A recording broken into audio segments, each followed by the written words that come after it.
বিশ্ব নবী এমন নবী, আমার নবীর সুপারিশ ছাড়া কেউ জান্নাতে আমরা প্রবেশ করতে পারবো না। কিয়ামতের ময়দানে কোনো নবী সুপারিশ করতে পারবে না, কেবলমাত্র আমার নবী বিশ্ব নবী ছাড়া। যেই নবী সুপারিশ শুরু করবেন তখনই রব্বুল আলামিন জান্নাতে ঢোকার অনুমতি আমাদেরকে দিয়ে দিবেন। কিন্তু ওই নবী নিজের মেয়ে ফাতেমাকে ডেকে বলে, ইয়া ফাতেমা সালি মিন্নি মিন মালি শাইআ ইন্নী লা উগনি আনকা মিনাল্লাহি শাইআ। ও ফাতেমা, আমার কাছ থেকে এই দুনিয়ায় সম্পদ যা চাওয়া লাগে তুমি চেয়ে নাও। কিয়ামতের দিন নবীর মেয়ে হিসেবে আমি তোমাকে আল্লাহর কাছে কিছু করে দিতে পারবো না। তিনটা জুমা যদি কেউ মিস করে, দুইটা পানিশমেন্ট। এক হচ্ছে তবে আল্লাহ ফি কলবি, আল্লাহ অন্তরে মোহর মেরে দেয়। ভালো কথা ভাল লাগে না, নামাজ ভাল লাগে না, আজান ভাল লাগে না, ইসলাম ভাল লাগে না, শুধু মৌজ মাস্তি ভাল লাগে, গান বাজনা ভাল লাগে, এরকম আছে না? জুমার নামাজে যায় না। আরেকটা হলো কুতিবা মিনাল মুনাফিকিন, মুনাফিকদের খাতায় নাম তুলে দেয়। আল্লাহ হেফাজত করো। আরো জোরে পড়েন আমিন। মদিনায় 120 বছরের একটা যুদ্ধ চলছিল, কেউ যুদ্ধটা থামাতে পারে না। বিশ্বনবী 7 দিনের ব্যবধানে যুদ্ধ থামিয়ে দিলে।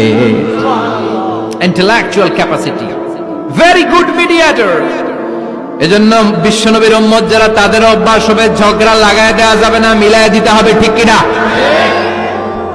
আমরা যদি ঝগড়া দেখি দূর থেকে আরো লাগায় দিতে চাই, আছে না নাই? তওবা কেমনে করবেন শিখায় দেই।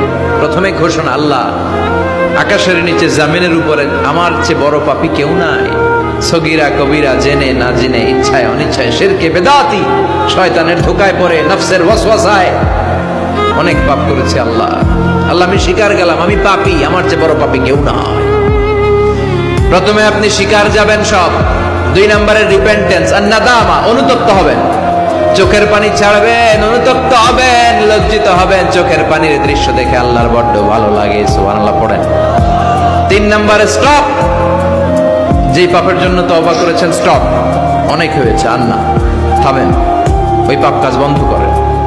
বিশ্বনবী পাগলের মতো একবার হাউজে কাসারে যাবেন, একবার সিরাতে যাবেন, একবার পুলসিরাতের দিকে, একবার হাউজে কাউসারের দিকে পাগলের মতো দৌড়াতে থাকবেন। তার কোনো গুনাহগার উম্মত যাতে জাহান্নামে ঢুকে না যায়। সেদিন কেউ সুপারিশ করতে পারবে না বিশ্বনবী ছাড়া। এজন্য 5 নম্বর আল্লাহ বললেন, মান যাল্লাযী ইয়াশফাউ ইনদাহু ইল্লা বিইযনিহি।